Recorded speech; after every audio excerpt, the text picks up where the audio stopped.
Alright, everybody, so I went and watched The Batman last night. Whoa. Okay, so we gotta talk about it. I can say for sure this is the best movie I've seen all year. It was crazy good, like the rest of the world. I feel like I need to watch or rewatch Dark Knight just to be able to compare. That's pretty much my whole group when we came out was like, I'm gonna have to rewatch The Dark Knight because that definitely gave it a run for its money if it didn't beat it, because that was great. It was such a different approach. It was really cool to see the Batman, DC, Gotham world, but in a way that we had not ever seen before on the big screen. It was way more like a detective noir mystery movie than it was a superhero movie.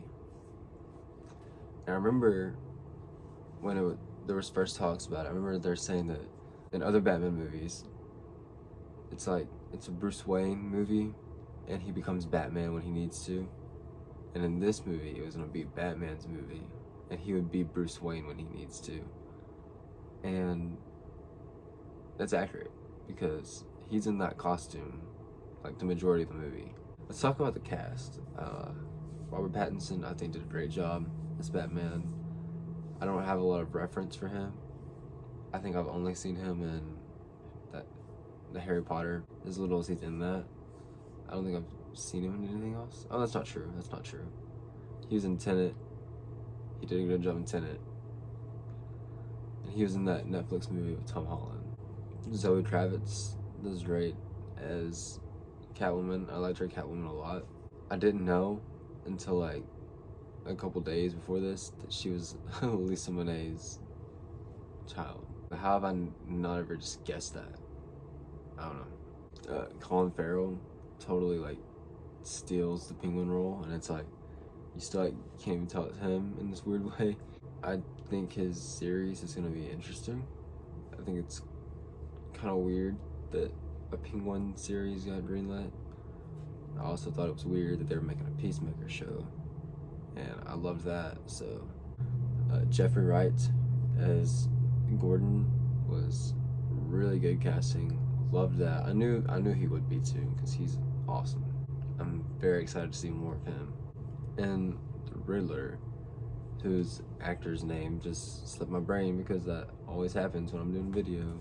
He was very menacing, very creepy, and kind of funny at the same time. Very different approach on the Riddler that I've seen ever. It was good. He was scary, intimidating. Like, this Riddler wasn't messing around, you know? Pretty much like the first shot of the movie. It might have been the first shot. I can't remember if it was the first shot or right after. Is about like Riddler's first kill, and that scene is intense and scary. It's like, oh, this is like kind of a horror movie as well. They definitely left it open for a sequel, and I know Matt Reeves has talked about a sequel, so I expect either today or tomorrow they're going to announce the sequel because there's no way it's not getting a sequel. They've done too much world building. Like I said, you got the Penguin series in the way as well. I'll go ahead and throw a spoiler warning up because I kind of want to talk about how the movie ends, and I kind of want to talk about some of my favorite parts. So, spoiler warning.